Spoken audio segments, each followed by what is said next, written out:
silencien su micrófono y corten sus cámaras para que la eh, señal de internet sea más fluida. Bueno, antes de presentar a Felipe, les quiero contar que la modalidad de preguntas va a ser como la semana pasada. Para los que no estuvieron, existe levantar la mano en el chat.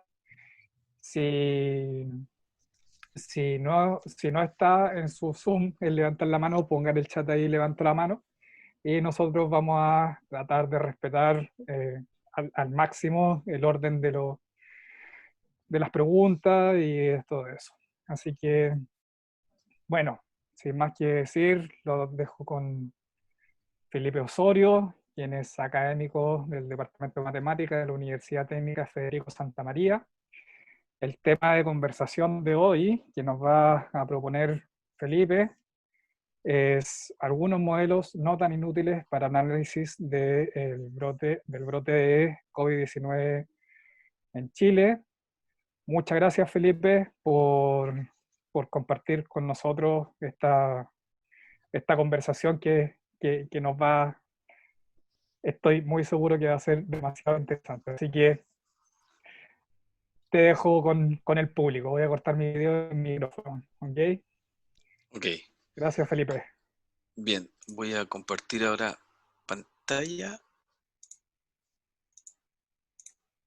Ya, y espero que se esté viendo. Voy a dejarlo en pantalla completa. Ahí. ¿Sí? ¿Se está viendo? ¿Se logra ver? Bueno, yo quería partir por agradecer a Inés y a Eduardo por la invitación.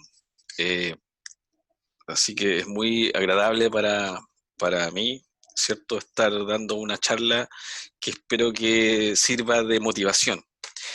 Eh, También yo espero que el título no sea tan pretencioso, ¿cierto? Eso nada más que un juego de palabras por alguna frase que es bien conocida por todas las personas que hacen estadísticas, ¿cierto?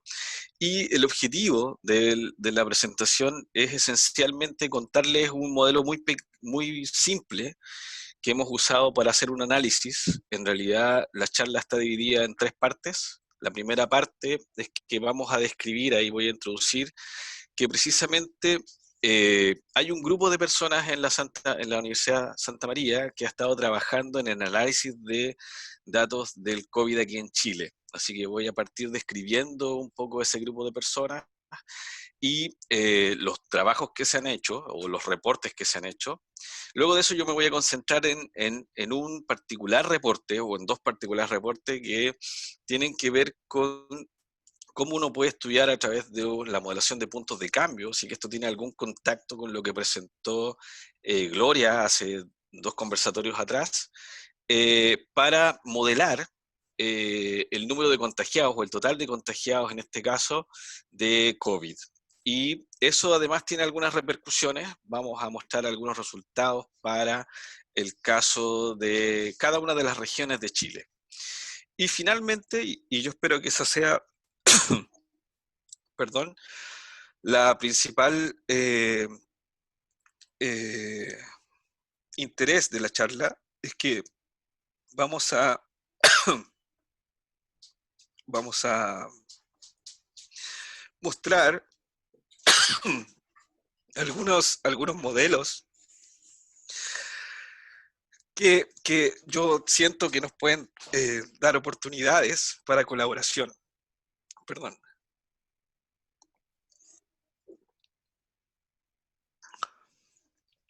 Entonces, vamos a mostrar unos modelos donde se han sugerido para modelar pandemias o epidemias. Y me voy a concentrar en dos modelos. En un modelo que precisamente se propuso por unas personas investigadores aquí en Chile y por un modelo ampliamente conocido para modelar epidemias. Luego de eso, disculpen, luego de eso voy a presentar un procedimiento para estimación de parámetros en ecuaciones diferenciales ordinarias que creo yo que permite un contacto más grande entre distintas comunidades. Sí, una cosa importante que ha surgido aquí es que creo yo que esto es una oportunidad para colaborar entre distintas comunidades, ya sea estadística, matemática, epidemiológica, gente del área de la salud, ¿sí? Así que yo espero que esa parte sea una parte donde se produzca una mayor discusión. Bien, entonces, para introducir la primera parte, en realidad lo que este grupo de trabajo para modelación de datos del COVID se origina en el Departamento de Matemáticas de la Santa María. Allí hay un grupo de personas, o todos los profesores que están ahí, están también involucrados en un centro de investigación que se conoce como la M2B, y este centro tiene colaboración con distintos otros centros, tanto nacionales como internacionales. Una característica interesante que tiene el Departamento de Matemáticas es que tiene un amplio espectro de áreas de interés, ¿sí? Así que ahí están mencionadas las áreas de interés, y en particular, bueno, un pequeño grupo de estadísticos participa en esa área, ¿cierto?, de probabilidad estadística, y nosotros participamos en los distintos programas que ofrece el departamento. Tenemos un programa de Ingeniería Civil Matemática, un programa de Magíster y un programa de doctorado, donde tenemos diversos estudiantes. Y una cosa interesante es que los estudiantes tienen un muy buen bagaje en muchas áreas de las matemáticas en las que se mencionan ahí. Entonces, eh, uno tiene un repertorio de herramientas para poder hacer modelación. Y eso precisamente es lo importante ahora en este grupo de trabajo. Principalmente este grupo ha sido liderado por Pedro Gajardo, eh, quien además ha interactuado con personas del el Centro de Modelamiento Matemático de la Universidad de Chile, ¿sí? Entonces, tanto Pedro como Rodrigo provienen de ahí, así que tienen un contacto bastante directo con personas de la Chile. Y en virtud de la mesa de trabajo que tiene que ver con datos, se han interiorizado en este tipo de problemas. Así que una cosa interesante también, y bueno, y ahí como surgieron un montón de problemas estadísticos, ahí también nosotros hemos colaborado en ese aspecto.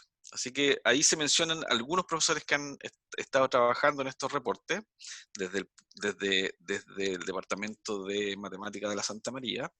Y una cosa interesante es que una buena cantidad de estudiantes se han motivado para participar también. Aquí hay estudiantes también que eligen las áreas para especializarse, en lo que terminan haciendo sus tesis, y ahí donde se mencionan estudiantes, puede ser que algunos estudiantes yo no esté nombrando, porque ha habido mucho interés de parte de los estudiantes por participar. Eh, Aquí hay algunos también más del área de estadística, y en particular yo voy a mencionar más adelante a Alonso, quien me ayudó en un aspecto de los códigos usados para modelar. ¿Ok? Así que, eh, bien, es un grupo bastante heterogéneo el que está participando en este grupo de trabajo, y se ha montado dentro del departamento una página donde se están alojando los reportes. Y aquí abajo está la página, eh, donde tú puedes acceder a todos los reportes que se han hecho hasta ahora. Hasta ahora se han hecho 8 reportes, enfocándose en distintos aspectos que se desean estudiar. Una cosa interesante también es que, además de la interacción con el Centro de Modelamiento Matemático, el grupo también interactúa con el Centro de Epidemiología y Políticas de Salud de la Universidad del Desarrollo. Así que dando algún feedback sobre las metodologías que se están usando para modelar los diversos problemas. Originalmente, el, el, los intereses estaban enfocados en estimar la demanda de camas UCI, ¿sí? Pero después se fueron estudiando otros problemas también.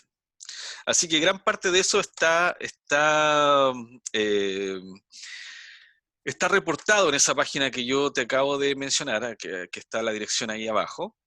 Y por otro lado, el grupo ha estado participando activamente en dos workshops sobre modelamiento aplicado al COVID, donde ha participado una gran cantidad de gente, tanto nacional como internacional, ¿sí? Proponiendo modelos, diversos tipos de modelos para eh, modelar estos problemas, con distintas ópticas, ópticas que involucran estadística, ópticas que involucran otros mecanismos para modelación. Así que ha sido bastante interesante todos esos reportes que se han hecho en ese grupo de trabajo. Eh, y una cosa interesante es que se han identificado un montón de grupos a lo largo del país que están trabajando en el modelamiento de este tipo de datos. Así que eso es una cosa muy, muy interesante. Bueno, ahí está un poco de las cosas que yo te estaba mencionando, ¿cierto? Los reportes que se han hecho se han concentrado primeramente en la estimación de la demanda de camas UCI. Se ha utilizado un modelo compartimentado que es un poco más general que el que yo voy a considerar más adelante y ha dado buenos resultados, pero esencialmente el método que se ha utilizado para estimar parámetros tiene mucho que ver con la recolección de bibliografía y además hacer simulaciones sobre cómo se puede comportar el sistema. Y en base a ponerse en muchos escenarios se han dado algunas recomendaciones de qué es lo que se podría hacer. Pero además, el grupo está interesado en evaluar qué tan efectivas pueden resultar las cuarentenas dinámicas y cuál puede ser el impacto de la reapertura de las escuelas para algunas regiones. Así que eso es lo que está indicado en una serie de reportes que están en la página que les conté anteriormente. Y yo en particular ahora me voy a concentrar en hablar sobre un método que utiliza regresión segmentada para estimar esos puntos de cambio que además tienen una repercusión en los tiempos de duplicación de la enfermedad. Así que en eso es lo que yo me voy a concentrar ahora. Te voy a contar precisamente el procedimiento detrás rápidamente y después lo vamos a aplicar en los datos del caso chileno. ¿Ok? Este método, existen una multitud de métodos para hacer regresión segmentada, sin embargo, este método es un método que es bastante agradable desde mi perspectiva, por el hecho de que es un método bastante rápido para hacer la estimación, además de que es muy flexible. ¿En qué sentido flexible? En que por ahora vamos a fijar las ideas y vamos a considerar que nosotros tenemos un modelo lineal generalizado, donde la parte sistemática se va a modelar de esta manera, donde el predictor lineal ahora en realidad es un predictor no lineal por causa del análisis de puntos de cambio. ¿Sí? Usualmente uno tiene un GRM con parte sistemática, con predictor lineal escrito de esa forma, pero ahora nuestro interés es asociado al problema de regresión hacer un ajuste de detección de cambios, donde uno podía pensar que hasta un cierto punto, dado por este parámetro, sí, uno tenga una cierta recta de regresión y que a partir de ese punto la recta de regresión cambie. ¿Ok? Pero nosotros vamos a concentrarnos, vamos a estar dentro de un contexto de regresión. ¿Ok? Así que, pero además, el hecho de que sea un GLM permite modelar datos que pueden ser discretos, por ejemplo. ¿Ok? ¿Dónde uno puede extender esto? Puede extender esto de diversas maneras, digamos. Por ejemplo, sustituyendo la parte sistemática del modelo, que es esa que está ahí. ¿Ok? Así que, pero por ahora, o para estos datos que vamos a analizar, nos vamos a concentrar en un modelo GLM con puntos de cambio. ¿Ok? Así que este ejemplo en el cual uno tiene solamente dos segmentos, permíteme avanzar una slide, donde uno tiene dos segmentos, uno podría generalizarlo al caso de tener más de dos segmentos. ¿Sí? En particular, uno podría tener, digamos, K+1 segmentos. ¿sí? Conectados. Donde ahora, entonces, la idea es que uno generaliza esto y uno debe estimar K puntos de cambio. ¿Ok? Eh, bueno, ese procedimiento tiene varias ventajas. La ventaja principal es que si tú usas una aproximación lineal, linealizas esta parte, entonces tú permites obtener un método muy rápido de estimación comparado con las alternativas, por ejemplo, que hacen búsqueda sobre una grilla. ¿Sí? Así que en ese sentido es más eficiente. Pero además, una cosa interesante es que uno puede utilizar todo el aparataje de regresión para hacer test de hipótesis sobre los puntos de cambio. Y en particular uno también podría calcular regiones de confianza o intervalos de confianza para cada uno de los cambios. Así que eso es una característica, una buena característica del procedimiento. ¿Ok? Y además, esto ha sido implementado por los propios autores del paper, por los propios autores ha sido implementado y, y algunas, algunas mejoras que se han propuesto después en algunos otros artículos en este paquete para el programa R. ¿Ok? Así que, bueno, ese paquete precisamente nosotros lo utilizamos en los análisis que desarrollamos a continuación.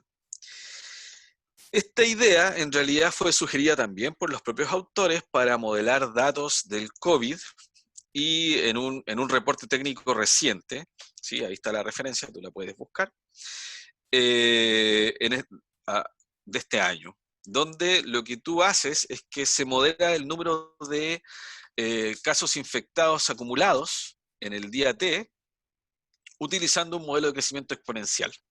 ¿Okay? Es el modelo de crecimiento exponencial es bastante bien conocido para modelar la primera etapa de la pandemia, ¿cierto? Donde aún está creciendo de forma muy rápida el número de contagios.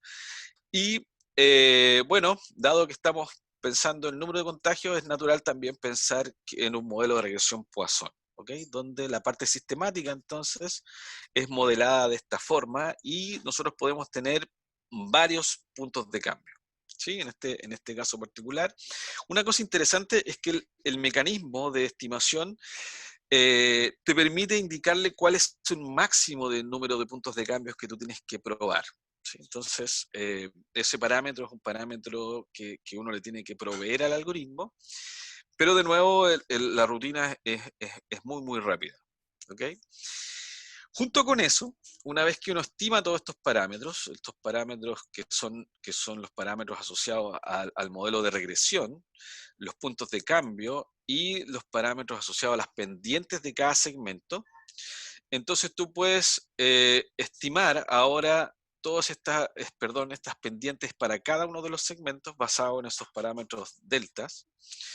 Y entonces con eso uno puede además calcular la tasa de crecimiento del número de contagios y los tiempos de duplicación, dados entonces por estas expresiones que están acá.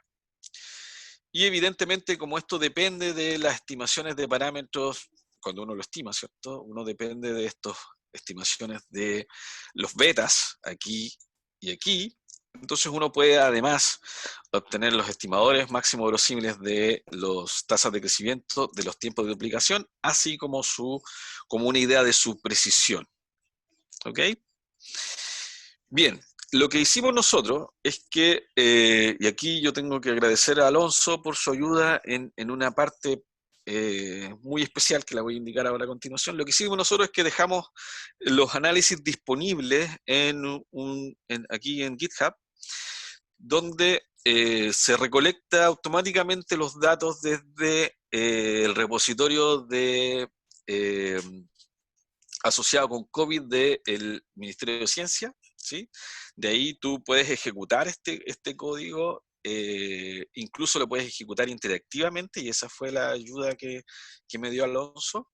Así que puedes actualizar el análisis de forma bastante simple. Aún así, los códigos en R están disponibles, así que tú los puedes bajar, actualizar y correr para digamos, rehacer todos estos análisis. Y precisamente lo que yo te voy a mostrar ahora a continuación son los resultados que corrí el día 21. ¿Sí? Así que está un poquito desfasado, tú podrías correrlo con la información más actual. Bien, así que está disponible la metodología para hacer este análisis y entiendo por algunas preguntas que me han hecho algunas personas que lo están usando. ¿Sí? Así que eso es una cosa interesante.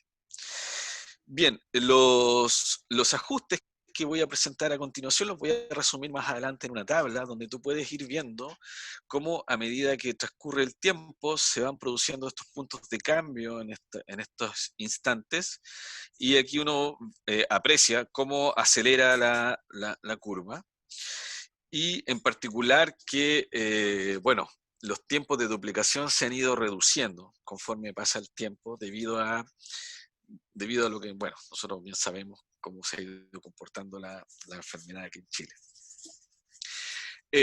Una cosa interesante es que han habido periodos en los cuales esto ha ido bajando un poquito, ¿sí? Y aquí uno puede ver cómo es la tendencia predicha, ¿cierto? Estas líneas que están en color punteado, ¿sí? Indica las tendencias predichas conforme avanza el tiempo.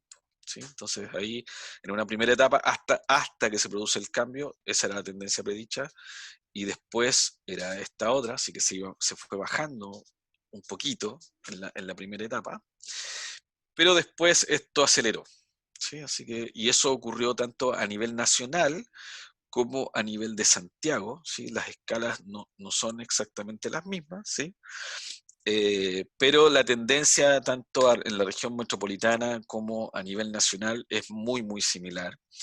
Y a continuación están las tendencias para las distintas regiones. ¿Sí? Aquí, para las regiones del norte, ¿sí? De Arica a Atacama, donde uno puede apreciar aquí cómo hay que ser cuidadoso con las escalas, pero cómo en algunas regiones ha ido acelerando de forma bastante abrupta.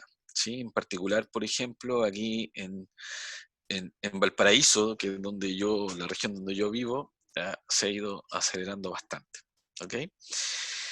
En algunos lugares fueron exitosos en algún momento en mantener esto no tan elevado. El crecimiento no era tan explosivo como en otras regiones, pero últimamente ha adquirido un poco más de velocidad. ¿Sí? Como por ejemplo ahí la región del Ñuble se mantuvo muy bajo por un tiempo y después se disparó un poquito. ¿Okay? Y existe, a pesar de que hay algunas regiones donde eso podría parecer como explosivo, como la de Aysén, en realidad los casos en la región de Aysén son muy poquitos, así que en realidad hay que ser cuidadoso con cómo uno lee los resultados. Aquí en esta tabla, se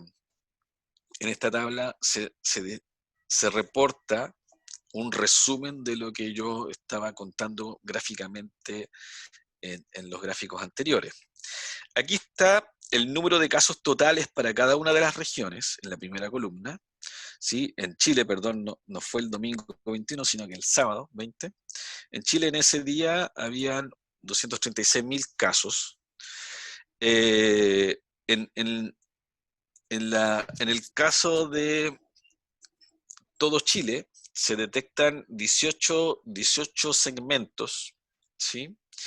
Y aquí se reporta la tasa de crecimiento y los tiempos de duplicación. Aquí yo estoy reportando nada más que los últimos dos, asociados a los últimos dos segmentos de la tasa de crecimiento, como puede uno ver aquí que crece, ¿cierto? En estos dos últimos segmentos voy a mostrar una tabla donde para el caso de Chile y para el caso de la región metropolitana, esto se ve con un poquito más de detalle, pero uno puede notar cómo la tasa de crecimiento aumentó y los tiempos de duplicación disminuyeron. El tiempo de duplicación son en días. O sea, en 12 días uno debería tener el doble de contagiados en todo Chile.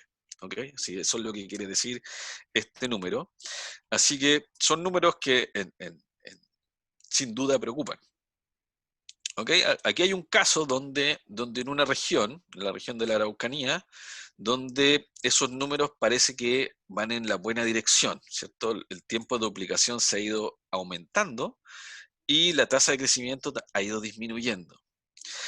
Y aunque eso puede parecer en algunas otras regiones, por ejemplo en Valparaíso, aún la tasa de crecimiento es muy, muy grande. ¿Sí? Esto nada más por el efecto de que estamos colocando solamente los últimos dos tiempos de duplicación. En el caso de Valparaíso, por ejemplo, se detectan 5 cambios y esto ha ido en realidad medio aumentando. Si nos devolvemos al caso de Valparaíso, ¿cierto?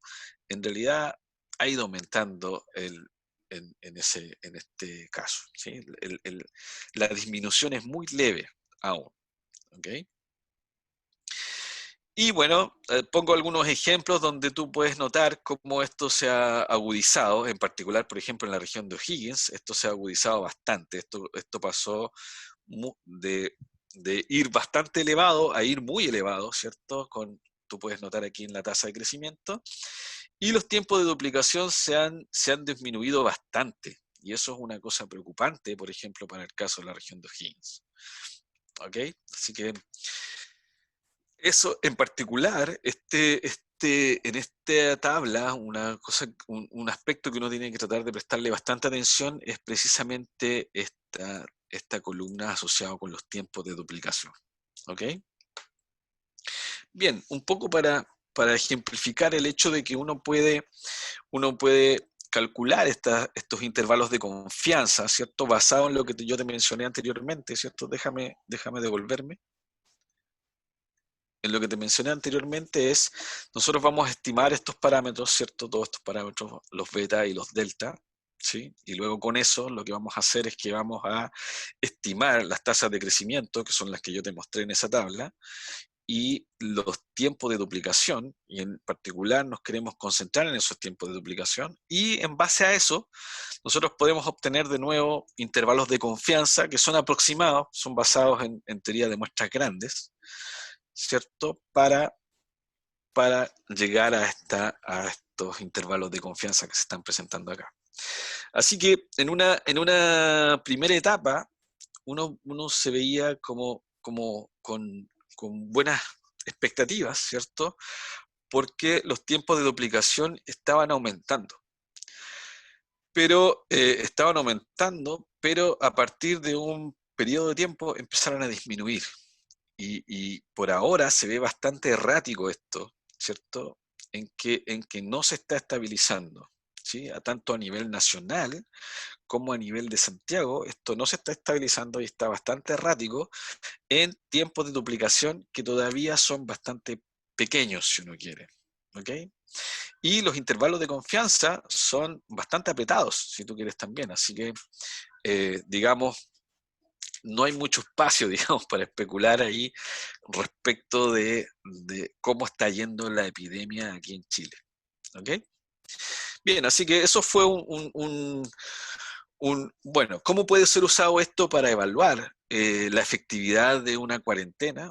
Puede ser precisamente usado mirando estos perfiles y mirando cómo a partir de cierto tiempo en el que se decrete, por ejemplo, una cuarentena, uno puede ver si esto bajó o no. En particular, nosotros, uno de los reportes que hicimos, se notaba perfecto lo que pasó aquí en Valparaíso con el tema de la Semana Santa, cómo llegó mucha gente y se notaba perfecto cómo aumentó por causa de esa situación. Así que eso es una cosa interesante que uno puede evaluar más adelante. ¿Sí? Ok, perdón. Ok, entonces, en la tercera parte, en la parte final de esta charla, yo lo que quiero destacar son algunos otros modelos que podrían ser útiles para, eh, para modelar este tipo de problemas. ¿Sí? Y una cosa que quiero destacar es que este primer modelo que te estoy contando es un modelo popular en econometría. ¿sí? En econometría esto se conoce como una función de producción, ¿sí? Esto es una variante del modelo de Kapf-Douglas, donde este modelo ha sido propuesto para análisis de datos aquí en Chile, por ejemplo, por gente que está en espacio público, ¿sí? Y lo que ellos han sugerido es utilizar un modelo donde se modela el número de contagiados detectados, ¿sí? Y aquí estos C denota el número de contagiados y T es el número de test que se realizan en el día T, ¿sí? Así que si uno examina ese modelo, es un modelo que luce alguna cosa simple, ¿sí?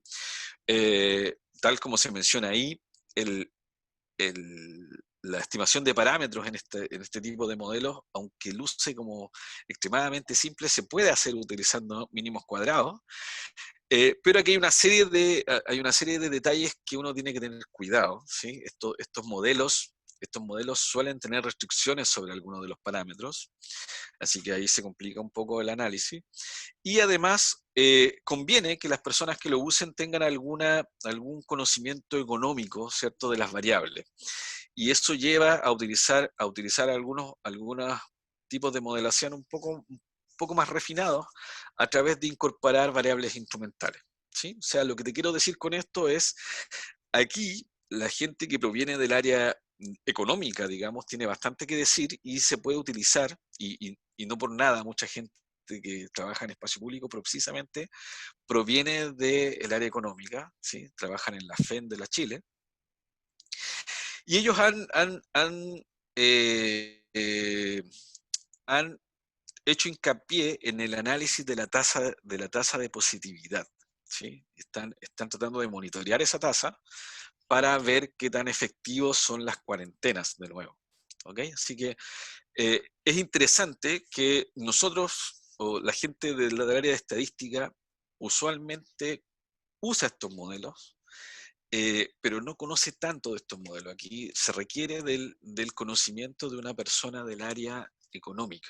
Sí, eso es una cosa interesante, o al menos yo lo veo desde mi perspectiva. ¿Sí? Yo no conozco tanto de estos modelos, a pesar de que conozco de regresión, me parece que es fundamental que uno interactúe con personas del área económica, ¿sí? O con personas que conozcan bastante de econometría. ¿Okay? Así que esa es una cosa importante acá, que existen una buena cantidad de modelos que provienen de otras áreas, ¿sí? Que uno debería no despreciarlo. Evidentemente, aquí yo estoy solamente mostrando un ejemplo, y uno podría utilizar, de hecho en espacio público usan varios ejemplos con modelos que también son series de tiempo, ¿sí? Así que aquellos que les gusten series de tiempo, por ejemplo, es un campo ahí para interactuar con personas de esta área. ¿Okay?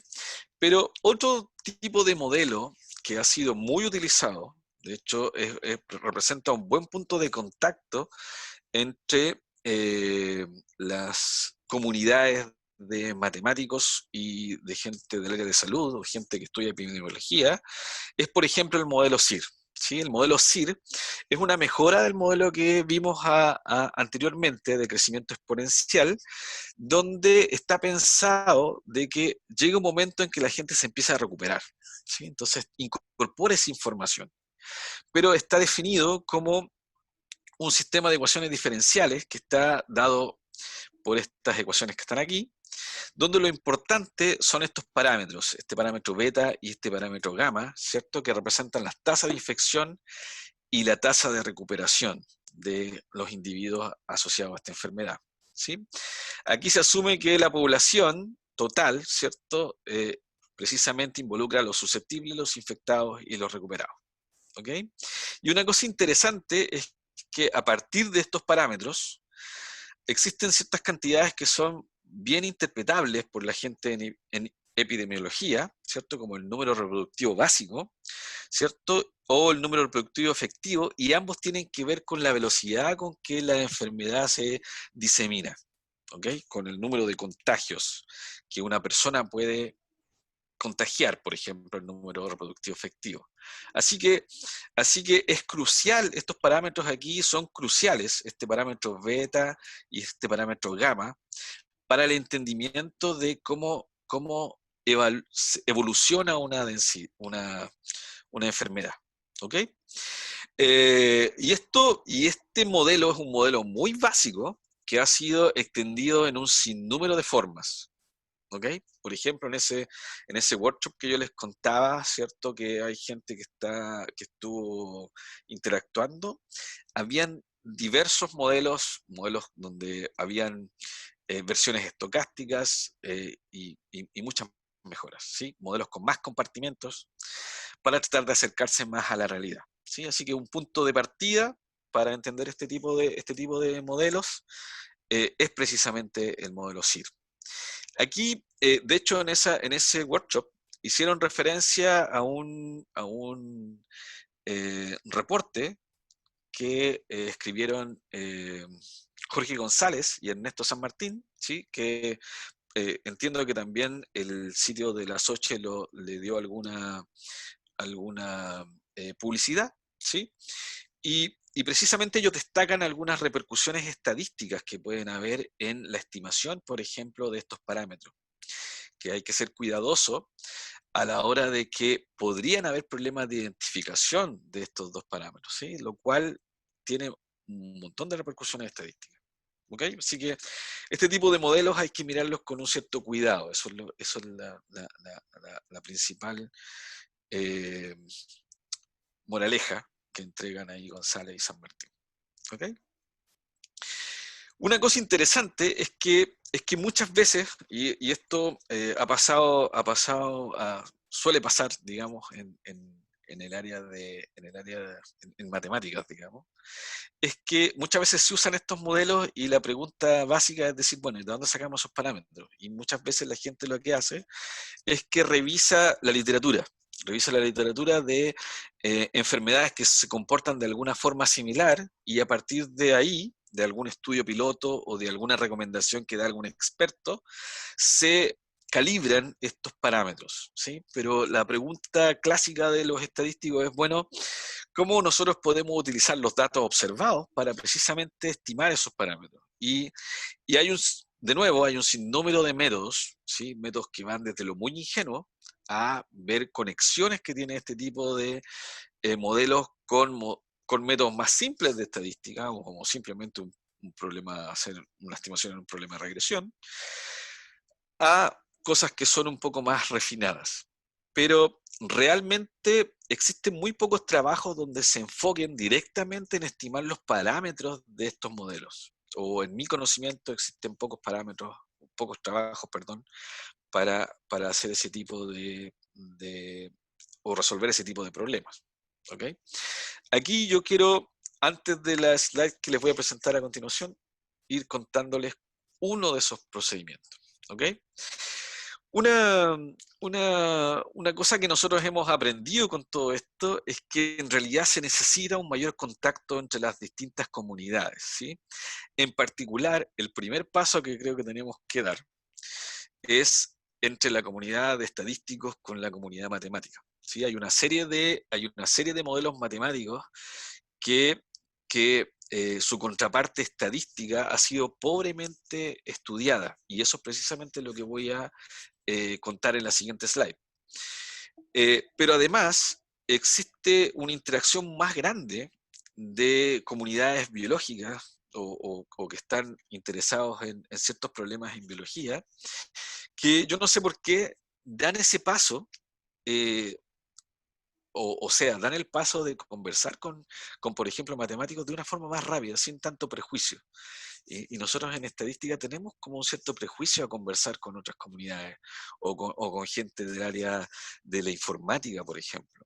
¿Sí? Entonces, no sé por qué tenemos ese recelo y quizás uno tendría que invertir un poco más.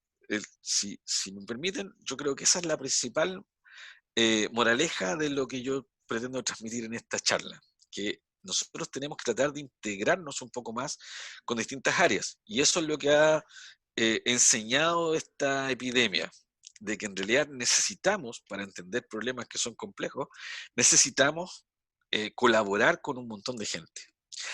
Y aquí un libro que me pareció muy interesante. Yo no lo he leído a cabalidad, he ido leyendo algunos detalles, para tener algún mayor conocimiento de algunos modelos que son muy útiles para entender enfermedades infecciosas. ¿Sí?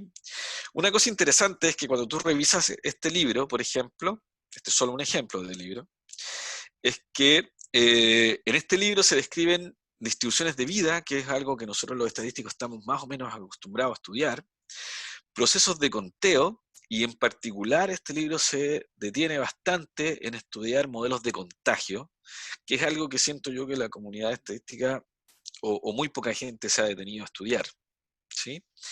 Pero el libro no hace una descripción muy grande de los aspectos estadísticos, asume de que el lector conoce al respecto, y se revisan algunos métodos que no son tan usuales de estudiar. Por ejemplo, modelos lineales generalizados, por lo menos en los programas de pregrado no suelen ser naturales, digamos, hablar de GLM, aunque algunos programas están haciendo esfuerzos en eso, en tratar de incorporar este tipo de problemas en el repertorio de los estadísticos.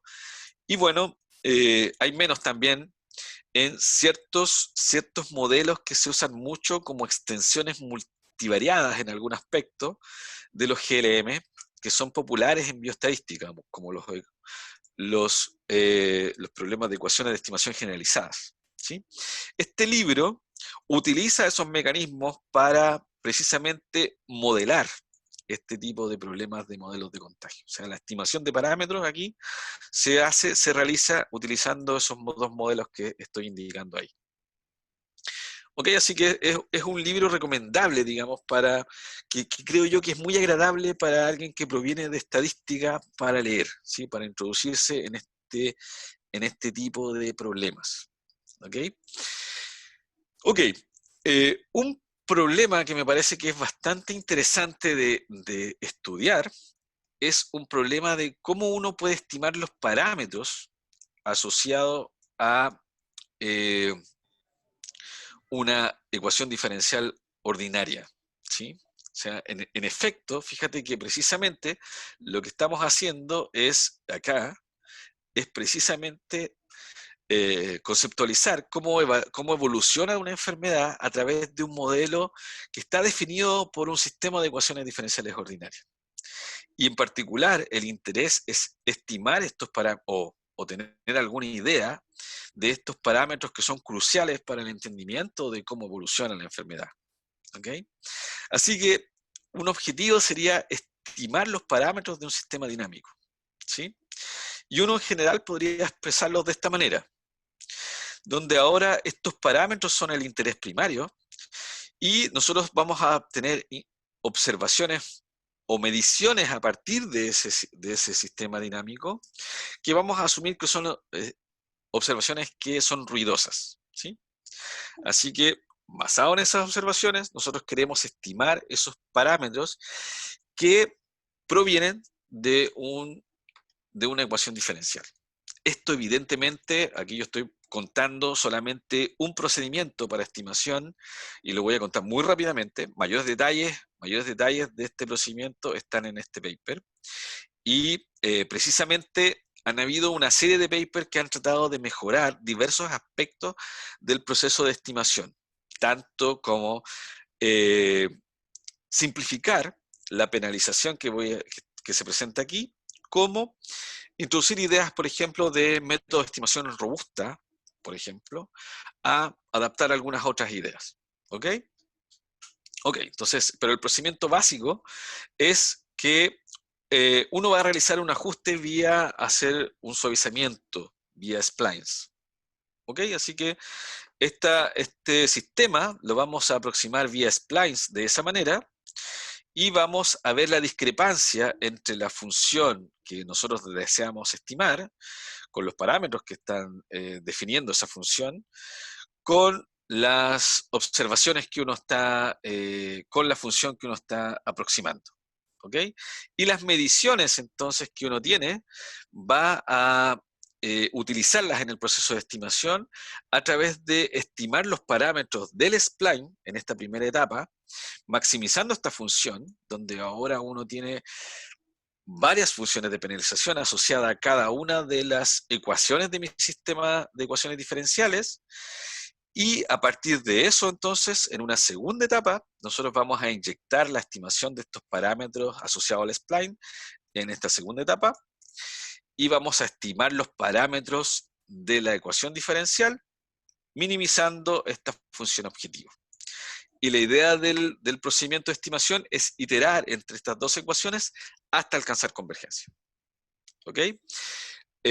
La gran gracia del procedimiento de estimación propuesto por Ramsey aquí en este año fue que precisamente ellos además obtuvieron una aproximación para el error estándar de la estimación de los parámetros. ¿Sí? Así que, y esto se ha extendido también no solamente para el caso de ecuaciones diferenciales ordinarias, sino que también para el caso de ecuaciones diferenciales parciales. Así que eso ha sido una línea de investigación interesante a partir de ese trabajo seminal de Ramsey.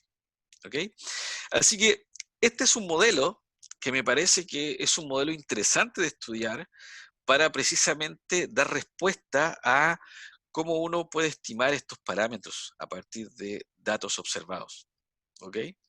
Que es un modelo que evidentemente es desafiante, pero existe un buen bagaje de métodos tanto para suavizamiento. En la literatura estadística hay una enorme cantidad de sabores diferentes para suavizar, así como uno puede aprovecharse de esto para estudiar modelos de mayor complejidad. ¿Ok? Así que eso es principalmente un modelo que creo yo que ayudaría mucho para el entendimiento de este tipo de problemas. Y, bueno, evidentemente uno tiene que tratar de incorporar, por ejemplo, la discusión que introdujeron Jorge y Ernesto en su reporte, para añadírselo a este tipo de problemas. Quiero finalizar con algunas palabras, ¿sí? De algunos comentarios finales, donde, bueno, esto es alguna cosa triste. Chile se está destacando porque precisamente nada hace pensar que esto se vaya a bajar la velocidad del número de contagios muy rápidamente, ¿sí? Este gráfico precisamente no lo hice yo, lo saqué de esta página, donde se clasifican los distintos países como países que están haciéndolo bien, países donde parece ser que el COVID se le está ganando la batalla, países donde, bueno, donde las cosas se necesita algún tipo de intervención, y países que lo están haciendo como Chile, países que no lo están haciendo nada de bien. Y de hecho es simpático porque los distintos países se clasifican como por colores, ¿cierto? Como el semáforo. Verde aquellos que lo están haciendo bien, amarillo aquellos que lo están haciendo más o menos, y rojo, por ejemplo, Chile. Así que lamentablemente Chile aparentemente se está transformando en un caso de estudio, ¿sí? Donde los datos indican que se están haciendo las cosas no muy bien. Pero una buena noticia es que existe al menos ahora un interés en analizar estos datos, y hay una buena cantidad de repositorios. Aquí yo puse solamente uno de estos repositorios, este que está acá, donde se presentan no solamente datos asociados al coronavirus, ¿sí? Hay datos asociados a muchas enfermedades y muchas otras cosas que no necesariamente son enfermedades, ¿cierto? Datos que son relevantes, así que eso es una cosa interesante. Datos del coronavirus para todos los países donde se están presentando casos. Y esto representa una oportunidad para la gente que hace análisis de datos, ¿sí? Así que esto representa una oportunidad para la comunidad estadística. En particular, esto representa una oportunidad también porque la comunidad científica se está organizando para colaborar, ¿cierto?, de distintas formas. Por ejemplo, este propio conversatorio es una forma de exponer ideas ante otra comunidad y que haya retribución, digamos, con aspectos que podrían ser problemáticos en los modelos que uno está proponiendo, así como una serie de ayudar en la modelación de algunos otros problemas. ¿Ok? En particular, una cosa interesante es que hay distintas comunidades que están colaborando, comunidades como gente más bien de inteligencia artificial, gente de estadística, gente de matemáticas, gente del área de epidemiología, y en fin. Así que eso es una cosa muy buena que se ha producido dentro de lo que estamos viviendo, que es esta epidemia. ¿Sí? Y una cosa interesante es que a mí me parece que hay que ser cuidadoso con las cosas que uno eh, planea hacer, pero no por eso uno se va a coartar de proponer modelos, ¿sí? Pero la palabra y esto más bien es una opinión personal, la palabra que yo quiero dejar en sus mentes es que en realidad lo que nosotros debemos hacer es proponer modelos para intentar explicar las situaciones que están ocurriendo, ¿sí? O sea, a mí me preocupa cuando la gente de repente modela cosas, modela datos, sin reflexionar en los modelos que hay detrás, o sin reflexionar en los supuestos que hay detrás, o sin reflexionar en precisamente que hay un cierto alcance para los modelos. Y eso es la cosa que también debemos dejar en las mentes, ¿cierto? Que nosotros lo que queremos es proponer modelos, criticar los modelos, pero no también eh, encantarnos con algunas cosas que podrían ser, que hay que mirarlas con cuidado, ¿cierto? Algunas técnicas también hay que mirarlas con cuidado y eso es lo que quiero dejar aquí como palabra final. ¿Ok? Así que, bueno, de nuevo, gracias por la oportunidad de contarles algunas de las cosas y, bueno, dejo ahí, voy a dejar de compartir a Eduardo. Muchísimas gracias, Felipe. Muchísimas gracias. Muy interesante eh, la charla. De verdad, yo tengo hartas preguntas respecto de los modelos, pero vamos a dejar que la gente también pregunte. Eh, bueno, para la gente que llegó tarde, solo recordar que la forma con la que vamos a interactuar con Felipe es levantando la mano, ¿ya? Como Francisco Cuevas que lo hizo. Así que le voy a dar la palabra a Francisco. Ahora sí, Francisco. Aló, aló. ¿Me escucha? ¿Sí? Sí. Hola, hola, ¿qué tal? Hola, hola. Eh, ¿Cómo está, profesor? Hola, Muy, Francisco, ¿cómo estás? sí, un gusto escucharlo. Estuvo muy buena la charla, me gustó mucho el modelo. Y se nota que es muy útil. Y tengo dos dudas puntuales. La primera duda es respecto a los puntos de cambio que se observan en las distintas regiones. ¿Esos puntos de cambio coinciden con las políticas que se han dado para mitigar la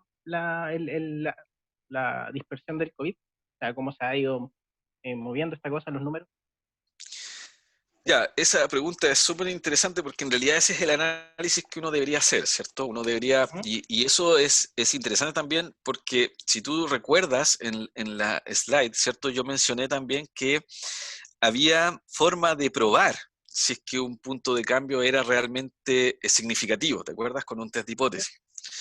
Entonces, también uno tiene que hacer ese emparejamiento, ¿cierto? De si el punto de cambio tiene alguna relación con alguna política y, y en realidad en algunos casos sí, en algunos casos se alcanza a apreciar eso, pero muchas otras veces esos cambios no se producen por alguna razón que sea aparente, ¿sí? Y eso eso es un análisis que uno debería hacer a posteriori, ¿cierto? Ujú. Y ir evaluando si esos puntos de cambio tienen una correspondencia con algún hecho que se logre determinar por causa de alguna política pública, ¿sí? Ya. Pero sabiendo eso, uno podría hacer un test de hipótesis, por ejemplo, ¿ok?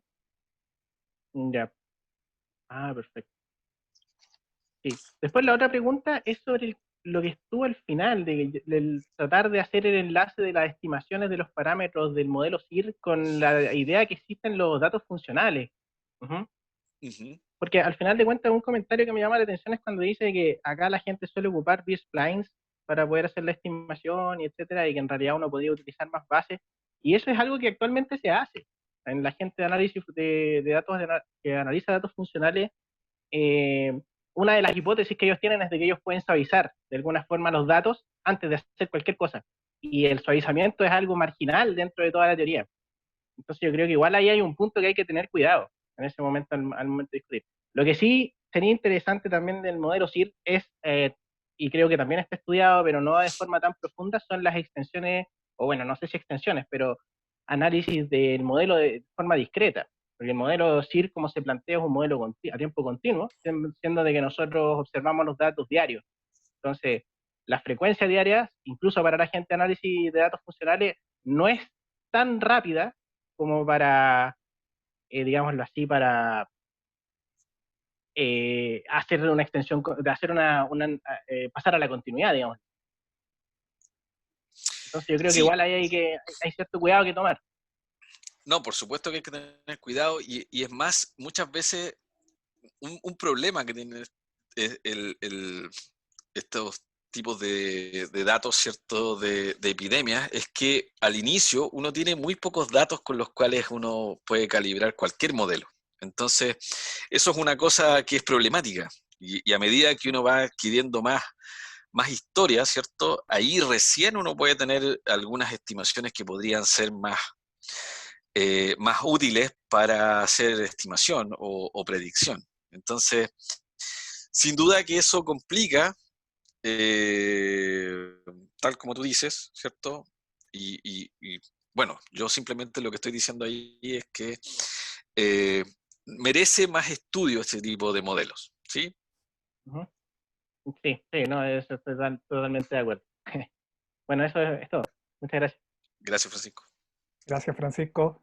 Gracias, Felipe. Bueno, hay hartas preguntas aquí. La segunda pregunta la hace Alexandra Moraga, que dice, me gustaría preguntar algo, así que le vamos a dar acceso al micrófono. Alexandra ya tiene el micrófono. Hola, buenas tardes. Primero que todo, felicitaciones. Me gustó mucho tu presentación. Primera vez que estoy en este conversatorio y la verdad que me pareció bastante interesante y me gustó mucho. Me gustó mucho el modelo que hicieron también. Tengo una duda con respecto a los datos. En realidad yo no me metí a esa fuente de GitHub que tú me mencionas, pero justamente uno de los temas más importantes que ha estado como en boga de todas las personas es el tema que hay pocos datos o que en realidad las fuentes están subestimadas con respecto, por ejemplo, a la cantidad de contagios. Entonces, no sé si esto en el modelo está considerado, porque, por ejemplo, lo que yo soy farmacéutica y estoy estudiando el magíster en bioestadística en la Universidad de Chile. Ya, pero en tema de farmacia está todo el tema de que, por ejemplo, no se están haciendo los PCR a los pacientes, entonces como que estamos subestimando bastante la cantidad de personas que están contagiadas realmente. Entonces, no sé si eso en el modelo o en alguno de los modelos se puede considerar o se puede como ajustar un poco. Y lo otro que quería ver si el modelo también o alguno de los modelos considera que las personas se pueden estar como reinfectando, que al final la tasa de uno se infecta y al final no te estás recuperando, sino que en realidad te puedes volver a infectar y esto como que no acaba nunca. Y bueno, la última pregunta que quería hacer era principalmente con que tú mencionaste que se podían ocupar las series de tiempo. La verdad que me gusta mucho las series de tiempo, estoy haciendo mi tesis en series de tiempo, pero no entiendo cómo se podrían aplicar en realidad acá, porque como siempre está cambiando todo esto y obviamente no, la historia no te va a decir mucho de lo que tú puedas proyectar, no sé cómo la han ocupado, por ejemplo, o si puedes mencionarme un poquito más de eso, sería como interesante. Eso, muchas gracias y felicitaciones. Ya, gracias por la pregunta. Mira, en realidad el modelo que nosotros usamos aquí es un modelo realmente simple, ¿sí? Y claramente tiene muchos detalles que uno podría querer mejorar, ¿sí? O sea, si te fijas, el modelo que nosotros usamos es un modelo que nada más es un modelo lineal generalizado aquí, donde estamos usando como covariable el tiempo, ¿sí? Pero uno podría extender eso de diversas maneras, ¿ok? Y eso yo es una cosa que quiero destacar, que con un modelo simple, con un modelo muy, muy simple,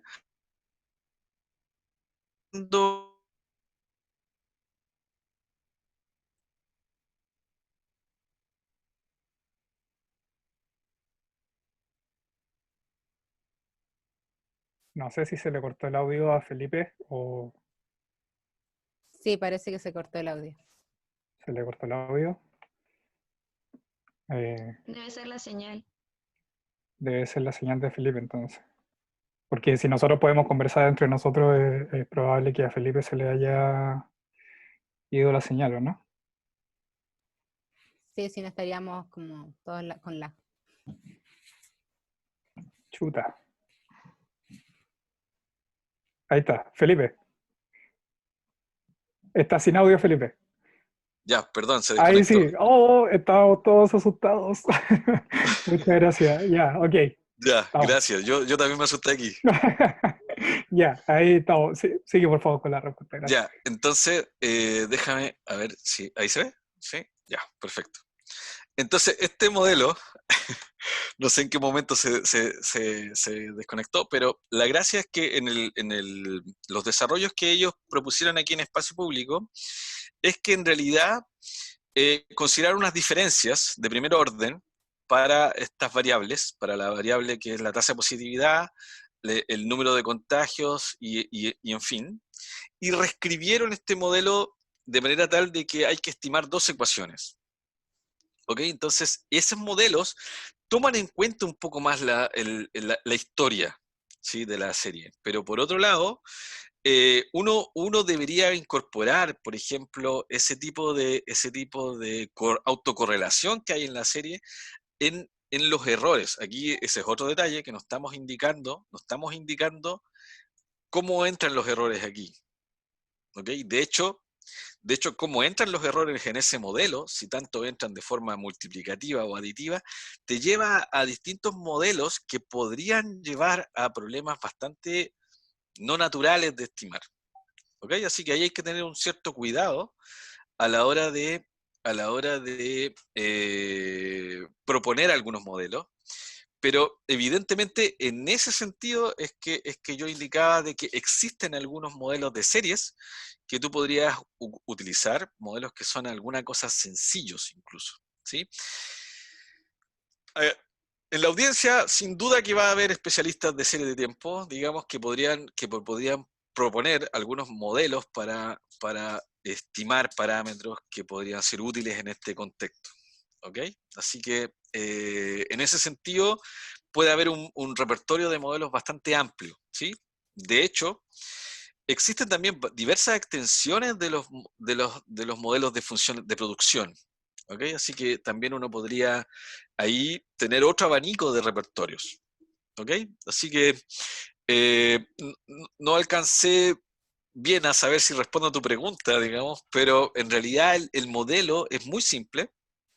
Sin duda que se le pueden añadir algunas mejoras. Por ejemplo, uno podría añadir mejoras en considerar distintos tipos de covariables. Fíjate que la definición general, digamos, que se hizo acá, y de hecho, intervienen más covariables. Aquí solamente estamos usando el tiempo, pero las mejoras podrían ser múltiples. ¿Ok? Así que eso, solamente para recordar. Gracias, Felipe. Bueno, un comentario para Alexandra, volviendo un poco a lo de la serie de tiempo. El profesor Ricardo Lea hace un tiempo dio una entrevista en CNN. No es por hacer propaganda en la página de las 8, pero es donde se encuentra la entrevista, por si la quieres ver en la parte del repositorio que nosotros tenemos también ahí en la página. Bueno, la siguiente pregunta es de Maritza Cabrera. Primero dice, muchas gracias por la charla, me pareció muy interesante.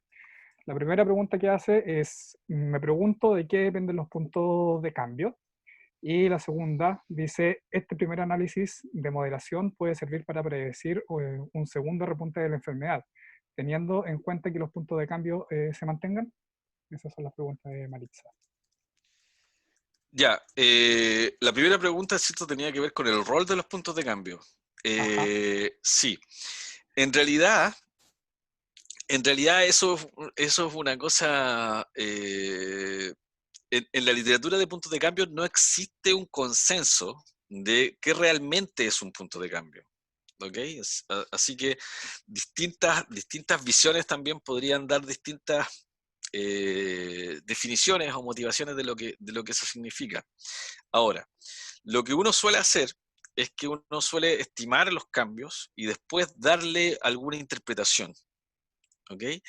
Y posiblemente eso también te ayuda un poco a refinar el análisis, ¿sí? Porque uno podría estar esperando que ocurra un punto de cambio y no ocurrir, o al revés, digamos. Uno podría encontrar un punto de cambio y entonces buscarle una interpretación a ese punto. Recuerdo un análisis que hicimos con un colega, donde en realidad el punto de cambio tenía que ver con una razón económica, ¿sí? Y lamentablemente nosotros no éramos especialistas del área económica, y hubo gente que nos dijo, ¿saben qué? Ese punto tiene todo que ver porque en ese momento el Banco Central hizo un cambio en su política económica y eso explica el cambio. Entonces, de nuevo, un poco apuntando a lo que trata de ser la moraleja de la charla, de que en realidad tienes que interactuar con personas de otras áreas, ¿sí? Porque precisamente puede ocurrir que haya un punto de cambio que te digan, ah, mira, ese punto de cambio precisamente tiene esta interpretación o vale por causa de que en ese momento pasó tal cosa, ¿sí? Así que hay como dos etapas. Una etapa que sería como el análisis estadístico, ¿cierto? Donde uno hace toda la modelación y la estimación en particular los puntos de cambio, y después una etapa de validación, donde ahí conviene que uno busque ayuda de algún especialista del área en particular, ¿sí? Por ejemplo, en el ejemplo del cambio en una política económica, una persona desde ese mundo, ¿sí? Esa era la primera parte. La segunda parte, no me recuerdo muy bien la pregunta. Maritza tiene el micrófono abierto, así que ahí puedes interactuar mejor con ella. A lo mejor yo leí mal la pregunta, no sé. Pero ahí, Maritza, tienes el micrófono abierto para conversar Sí, con Felipe. bien, muchas gracias. Realmente es muy interesante entender o tener esta nueva perspectiva de lo que son la regresión segmentada para los datos. Y la segunda pregunta es que si esa modelación puede servir para poder hacer un pronóstico para, digamos, una segunda ola o un repunte de esta enfermedad. Sí, gracias. Precisamente el paper original, ¿cierto? Que es este que está acá, que es este reporte de este autor y sus coautores, precisamente está interesado en eso, está interesado en evaluar qué tan buenas son las cuarentenas y si tú puedes detectar esos cambios, ¿sí? Para ver si uno podría tener una segunda ola, por ejemplo. Así que es algo que uno debería tratar de ir monitoreando los datos para detectar ese tipo de cambios, ¿sí? Yo no estoy seguro si uno tenga que cambiar el modelo, ¿cierto? Fíjate que el modelo en este caso es un modelo de crecimiento exponencial y quizás uno tenga que refinarlo para tomar en cuenta que a lo mejor el modelo ya cambió para una segunda ola. Ahí yo creo que uno tendría que cuestionárselo un poco. Exacto. Y la tercera pregunta para terminar, si me da la posibilidad, ¿este tipo de enfoque de regresión segmentada puede ser aplicada para análisis de modelos generalizados aditivos? Ya, en el fondo sí.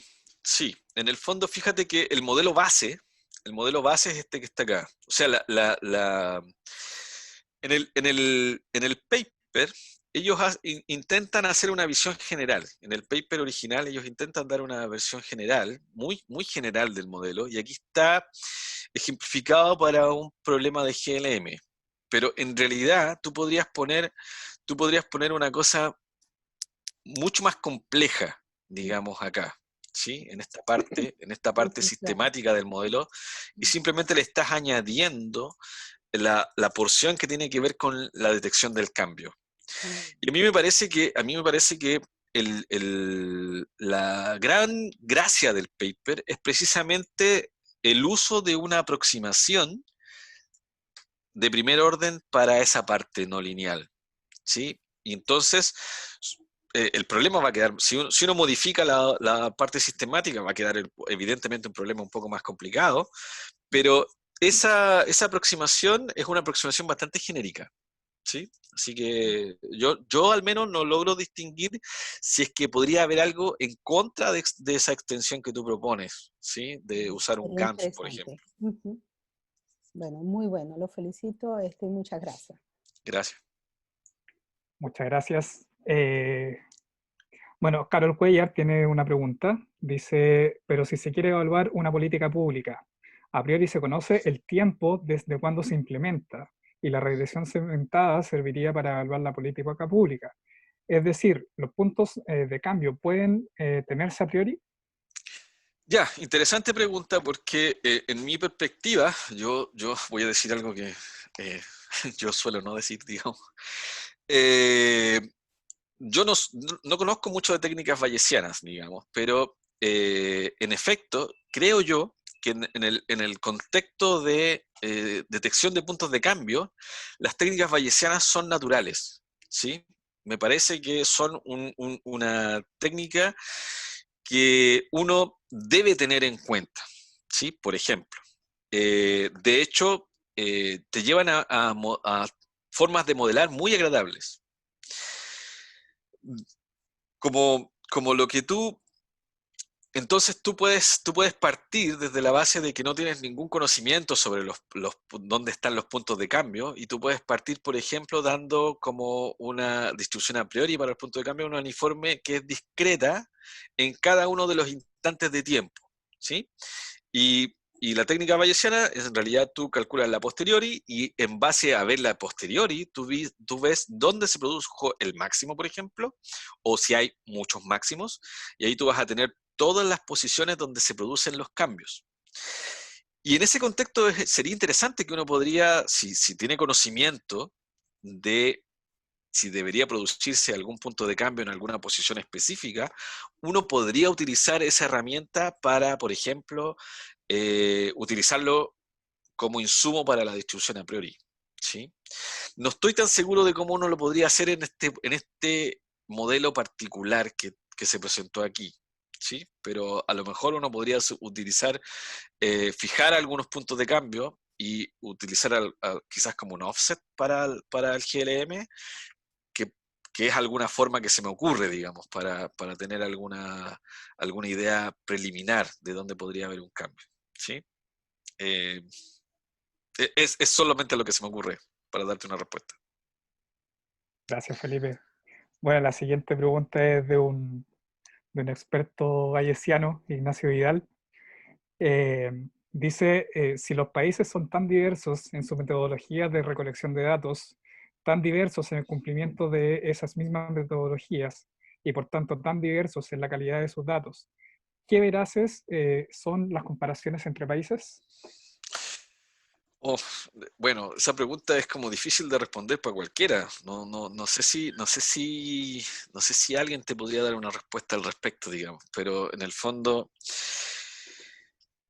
según entiendo, existen estrategias para tratar de mejorar o tratar de detectar si es que hay algunas formas tendenciosas de reportar los datos, ¿cierto? Entiendo que hay algunos modelos que intentan mejorar si es que hay alguna situación rara.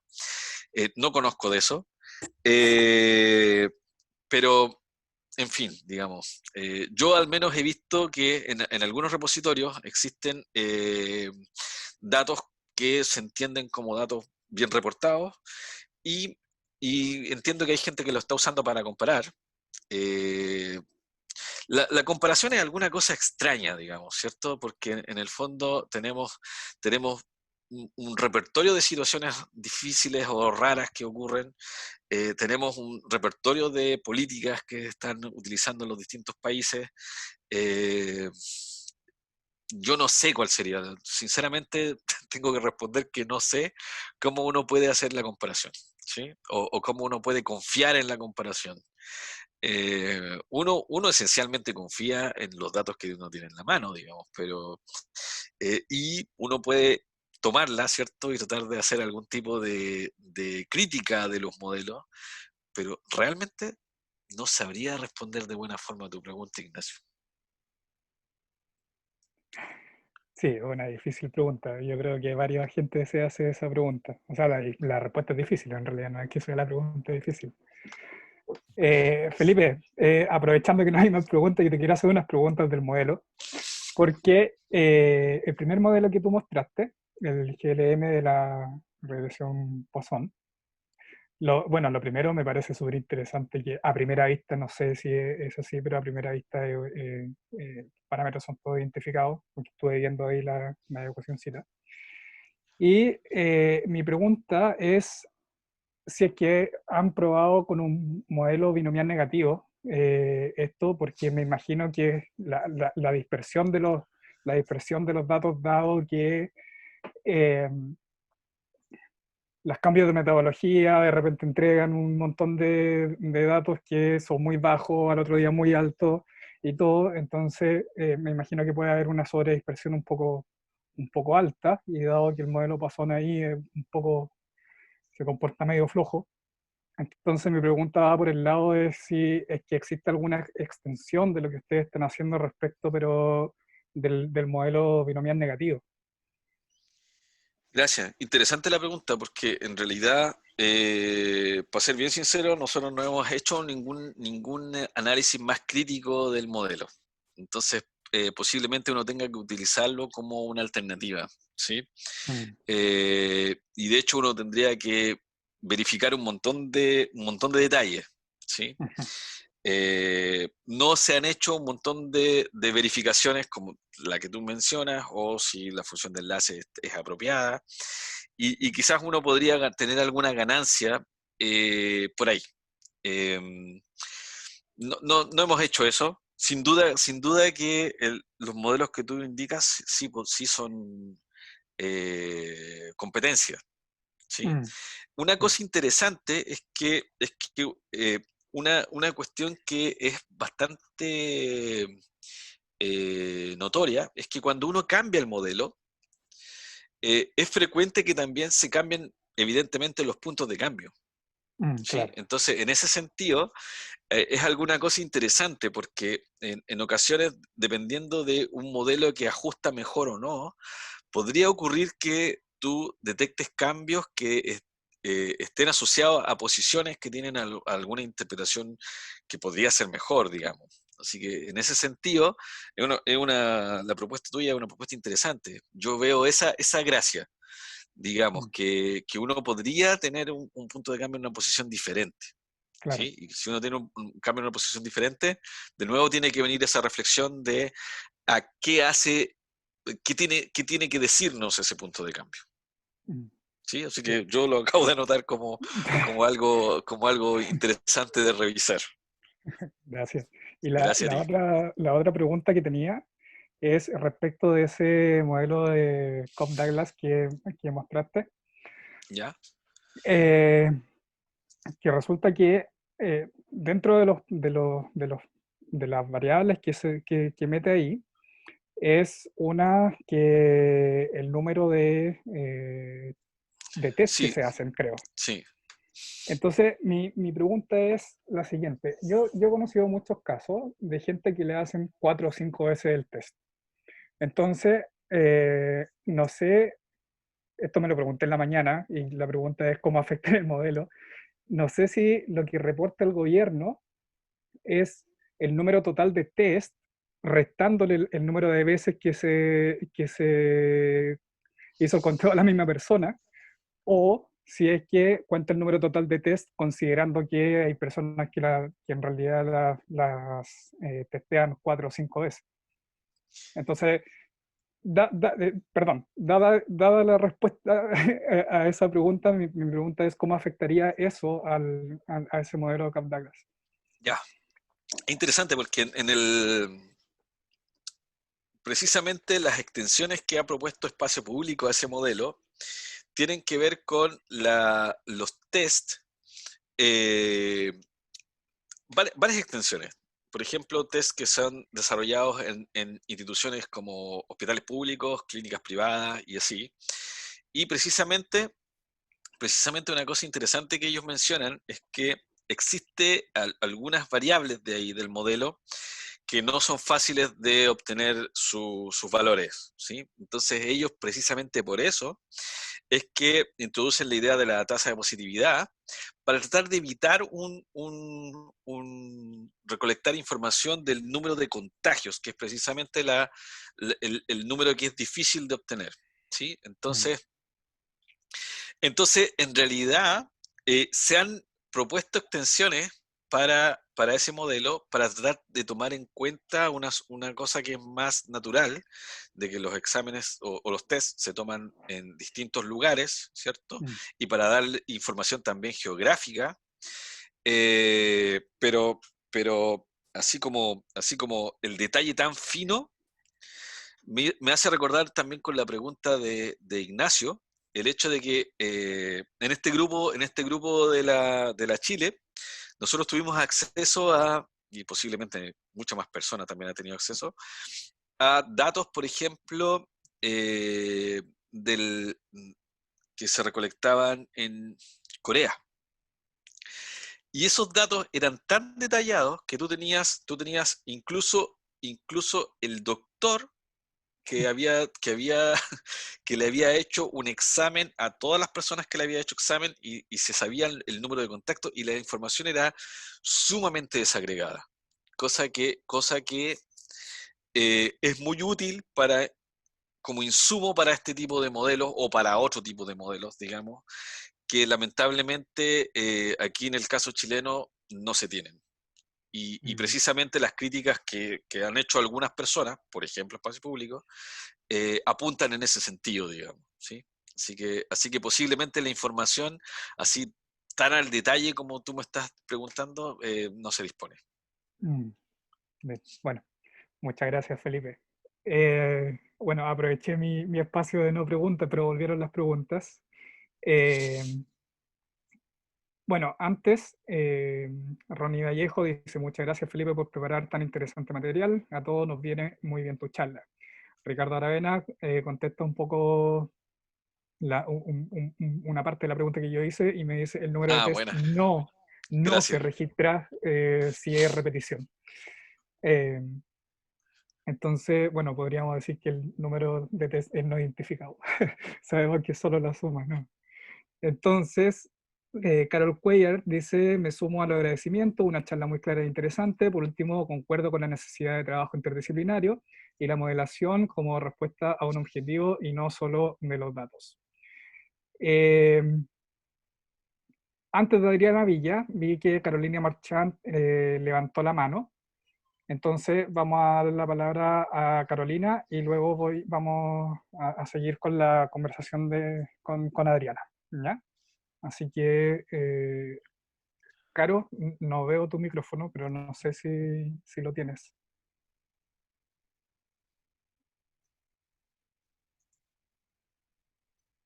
Parece que no.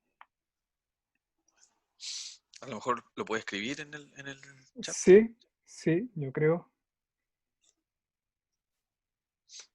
Caro, ¿estás por ahí?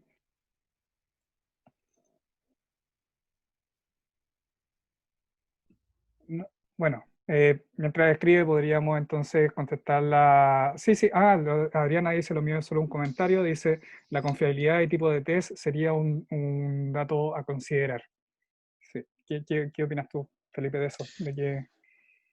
Bueno, yo hago mi mea culpa, que yo creo que en ese contexto, sin duda que los modelos hay que modificarlos para tomar en cuenta esas informaciones. Y ahí yo creo que nosotros tenemos que gastar un tiempo en conversar con gente de otra área, digamos, para que a uno le digan, ¿sabes qué? Él posiblemente piensa en esto, para uno tratar de darles esos insumos a los modelos. Sin duda que es algo que hay que considerar. Yo te digo esto porque yo no sé, no lo veo tan claro cómo, digamos, pero sin duda que hay que considerarlo. Ujú. No sé, Caro no ha escrito nada. Hola, buenas noches. No, lo que pasa es que no sé cómo levantar la mano, Ah, puedo, ya, ok. ¿ya? Sí. Gracias, Adriana. Te dejo el micrófono con No, Felipe. simplemente por la consulta que hice, claro, es solamente un comentario. Lo que pasa es que me llama la atención, bueno, buenas noches a todos, disculpen.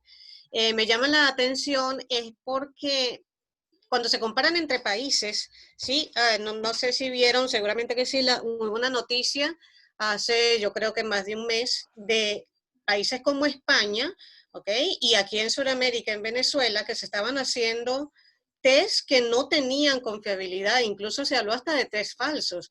Entonces, si queremos compararnos, no nos vamos a comparar con Venezuela, pero sí nos podemos comparar con España en cuanto al número de fallecidos que hay. Entonces, ahí pienso yo que sesgaría un poco todo tipo de modelo con respecto al test, si no estamos utilizando los mismos test, que ojo, no sé cuál es el test que se está utilizando, porque hay unos de vía rápida y otros, o sea, tendría que ser ya los expertos en este caso que digan cuál es el test que están considerando para este tipo de conteo. O sea, es algo que me hace ruido hace muchísimo tiempo, simplemente un comentario, gracias. Sí, sin duda que pueden haber distintos, porque además yo me imagino que los distintos tests, ¿cierto? Tienen, no solamente tienen distintos desempeños, sino que además tomar en cuenta cómo es la tasa de detección que ellos tienen, pues, yo me imagino que no es algo tan fácil de incorporar, digamos, pero bueno, sin duda que hay que incorporarlo de alguna forma. Yo en particular reconozco que no soy muy entendido al respecto. Oye, No sé cómo levantar la Alexandra. mano, disculpa. Ya, ok. Sí, no te preocupes. Es que tal vez ahí yo los puedo como ayudar un poquito más, porque igual he visto harto el tema de que los análisis que se están haciendo son a través de PCR y el problema que hubo en España fue por los test rápidos. Se diferencian principalmente en que los test rápidos detectan los anticuerpos, ya el PCR detecta el virus en sí. ¿Ya? Entonces, lo que se lleva a recuento y todos los análisis que se están haciendo actualmente son en base a los PCR. El test rápido no se lleva un registro, por ejemplo, de los test rápidos que se están haciendo y el resultado que se está obteniendo a través de los test rápidos. Y sobre todo también porque los test rápidos están siendo, no solamente, obviamente el PCR está centralizado por el ISP, pero el test rápido se compra por persona, o sea, las personas individuales están comprándole a los distribuidores. Entonces no se lleva ese registro y sería bastante difícil hacer un análisis de eso. Lo que sí yo creo que el test rápido serviría si en algún momento se decía hacer un muestreo para hacer, por ejemplo, la tasa o el tema de los asintomáticos, eso va a ser muy, muy útil el tema de los test rápidos. Y para aclarar solamente el tema de España, fue un error en la compra de estos test rápidos que dieron falsos cuando eran falsos positivos. O sea, no, eran falsos negativos, perdona. Eso. Ya, gracias, te pasaste. Muchas gracias. Felipe, ¿te puedo hacer la última pregunta? Es un poco técnica, sí, del último modelo que mostraste. Que Ya, hay una derivada por ahí, que es una especie de Rich que está dando vueltas. ya. Me imagino que la estimación de esas cosas son modelos casi, casi no paramétricos, en el sentido de que son súper overfitting. Entonces, yo he tenido la experiencia de calcular derivadas en ese tipo de modelo, y resulta que los resultados no son tan buenos porque no son muy suaves. Ahora, el Rich sí suaviza un poco, pero no sé si lo entendí mal el modelo, pero la función objetivo que está ahí es una función que no es suave. Entonces, al momento de derivar, no sé si es tan trivial, o no sé si lo estoy entendiendo mal o no. Ya, algunos, sí, en realidad hay que tener cuidado cuando uno deriva, ¿cierto? Cuando uno hace un suavizamiento, ¿cierto? Ujú, sí, Hay algunos métodos que se sabe que son muy ruidosos, sí. ¿cierto? Cuando uno está derivando. Ujú, Por lo que yo entiendo, los métodos basados en best splines no sufren tanto de eso. ¿Sí? mm, Entonces eso sería una ventaja y por ahí sería una gracia de por qué escoger ese tipo de bases también, o ese ujú, tipo de procedimiento. ¿sí? Así que ahí también hay que tener un cuidado, digamos, en que muchas veces uno, digamos, hay ciertos procedimientos favoritos para hacer suavizamiento que podría ser útil descartarlo, ¿cierto? En utilizarlo para este método que se está proponiendo ahí. ¿Ok? Aunque todos los métodos que yo he visto para que más o menos siguen esta línea de estimar ese tipo de parámetros en ecuaciones diferenciales, ya sea ordinarias o parciales, utilizan un mecanismo de suavizamiento para hacer la estimación de parámetros. Así Ah, que, ok, ya. ahora, lo que sí, la ventaja es que algunos métodos precisamente lo que intentan es amenizar ese término de penalización, porque precisamente ese término de penalización es la parte dura de calcular en el procedimiento de estimación. ¿Ok? Precisamente tanto las otras etapas de maximización de ambas, o de optimización de ambas funciones, no son tan complicadas. Y, precisamente como tú identificas bien, esa parte es crucial. ¿Sí? Y ahí lo que se ha propuesto es un poco utilizar algunas aproximaciones para, Ok. para ese término. ¿Sí? Y el método que a mí me parece que es como uno de los mejores métodos, propone una aproximación cuadrática para ese término. Ujú. ¿Ok? Y eso podría ser una alternativa. Muchas gracias, Felipe. Gracias a ti. Bueno, veo que no hay más preguntas, solo halagos para la charla de Felipe. Muchas gracias por la charla, Gracias, muchas gracias, gracias a Felipe, ustedes. por el tema. Jorge González dice muchas gracias, Felipe, muy interesante la charla. Jorge González, a quien tú nombraste en tu presentación, concuerdo en que debemos interactuar más con colegas de otras áreas y además explorar modelos alternativos a lo que actualmente, perdón que se me movió, a lo que actualmente se utilizan. Gracias por la referencia de Ramsey, creo que trata de acercar un modelo matemático determinístico o uno más estadístico. Los modelos estadísticos merecen un rol más protagónico en el contexto del COVID-19, en mi opinión. Eso. Sebastián Campos dice, muchas gracias por la charla. Una consulta. ¿Han considerado modelos de serie de tiempo para hacer las proyecciones? Y si lo han considerado, ¿cómo han trabajado la estacionalidad para luego realizar las proyecciones? Yo en particular no. Así que bueno, ahí hay como un, un ámbito en el cual uno podría hacer mejoras, ¿sí? Una cosa interesante es que a mí me parece, digamos, es que creo yo que uno tiene que dejar las cosas disponibles, y eso también fue una motivación en este trabajo, de dejar el código, tanto el reporte está en la página que les mencioné, como los códigos están disponibles para que uno haga experimentos. Así que eso da una oportunidad, digamos, para utilizar otro tipo de modelos, digamos, que podrían ser mejores en un cierto contexto. Así que eh, eso, yo en particular no, pero sin duda que pueden haber varios otros modelos que se pueden usar. Sí. Muchas gracias, Felipe, de nuevo. Vamos a ir Muchas gracias a cerrando. ustedes. Te pasaste, fue una charla muy, muy interesante, al igual que todas las otras charlas interesantes. Hemos tenido la suerte de tener puras charlas interesantes hasta el minuto. Muy buena audiencia, así que muchas gracias. Eh, Antes de finalizar, voy a compartir mi pantalla y les voy a dejar la invitación hecha para el próximo conversatorio, que es el conversatorio de Dani Gamerman, Oh, ¿ya? De la genial. Universidad Federal de Minas Gerais, y su tema de conversación es COVID-LP, que es una aplicación para predecir la evolución de COVID-19 en función de los datos.